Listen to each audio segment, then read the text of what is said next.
Have you ever wondered why you choose one thing over another? Our minds are fascinating, but they're also surprisingly predictable. Today we'll explore the subtle ways we are manipulated daily and, more importantly, how we can use this knowledge to make better decisions.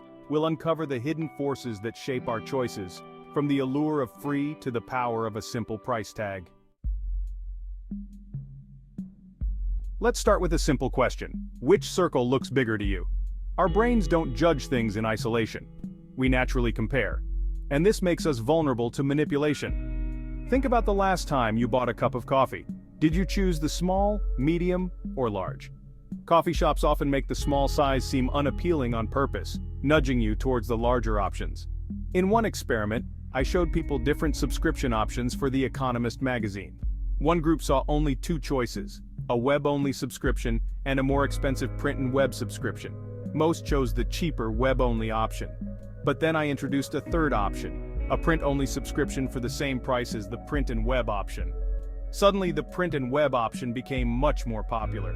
This decoy made the print and web option look like a steal in comparison.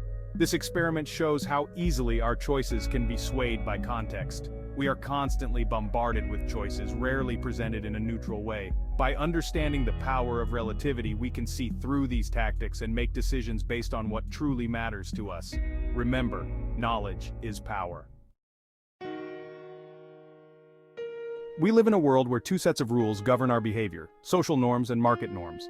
Social norms guide our interactions with friends, family, and colleagues, based on reciprocity, trust, and shared understanding. Imagine helping your neighbor move. You wouldn't expect payment, but perhaps a future favor. Market norms, on the other hand, govern transactions in the marketplace, based on clear expectations of payment and value. When you go to a restaurant, you expect to pay for your meal.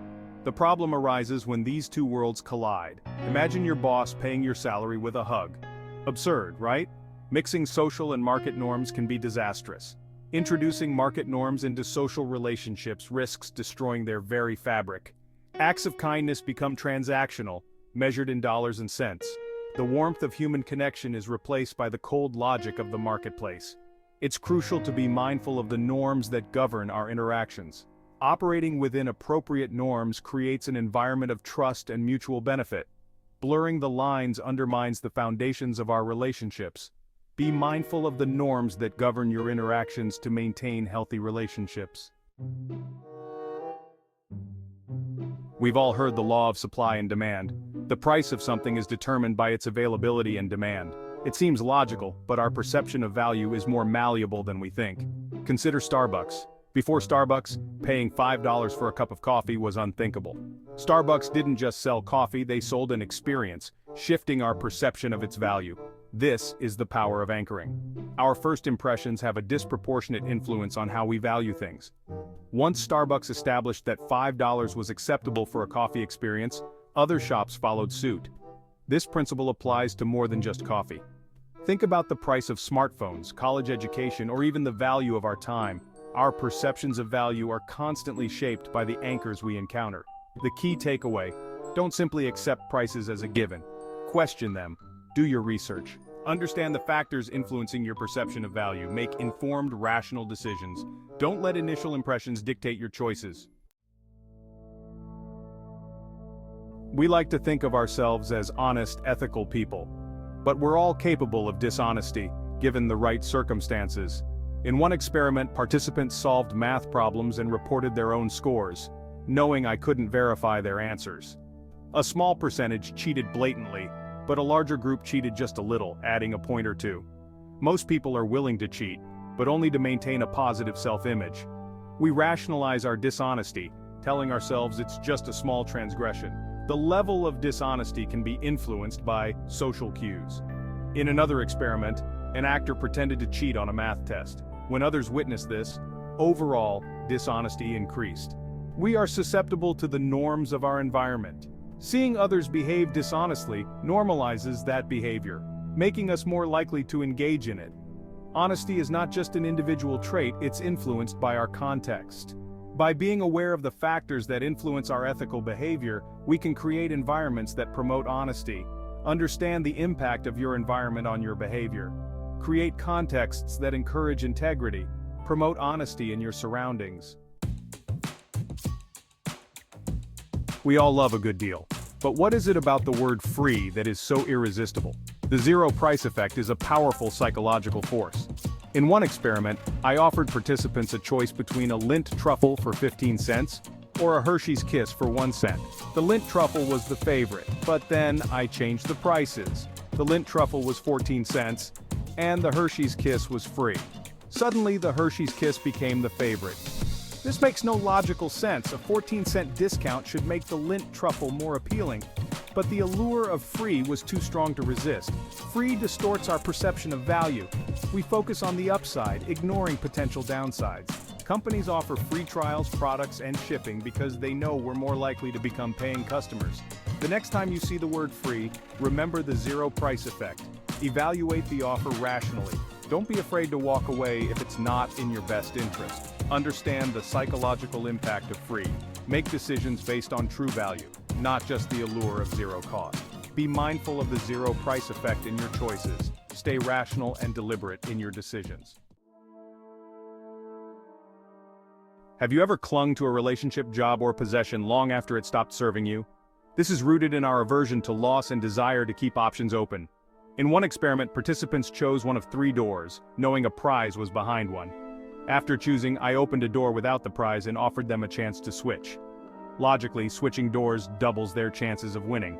Yet, most refused to switch. They had invested in their initial choice and couldn't bear giving it up, even if it meant missing out on a better opportunity. This principle applies to many aspects of our lives. We stay in dead-end jobs because we fear starting over. We hold on to relationships that no longer bring joy because we fear being alone. Keeping all doors open prevents us from fully investing in opportunities that matter. When we spread ourselves too thin, we fail to give our best to any one pursuit. Overcome this tendency by being willing to close doors. Make choices and commit to them. Accept that saying yes to one opportunity means saying no to others. The freedom and clarity from closing doors outweigh the perceived security of keeping them open. Focus on what truly matters and invest fully. Have you noticed how much harder it is to get rid of something you own than to resist buying it? This is the endowment effect. Think about the last time you sold something online. Did you set a higher price than expected? Did you struggle to part with it, even if unused for years? Once we own something, we imbue it with additional value. We create stories around our possessions, associating them with memories and emotions. This is why trial periods and money-back guarantees are effective. They allow us to overcome the endowment effect by giving us a taste of ownership without the risk of loss. The endowment effect can lead to irrational decisions in other areas. We cling to failing investments because we've already put money into them. We stay in jobs we hate because we've invested years in our careers. Overcome the endowment effect by detaching emotionally from possessions and past decisions. View choices objectively, based on present and future value. Just because you own something doesn't mean you have to keep it.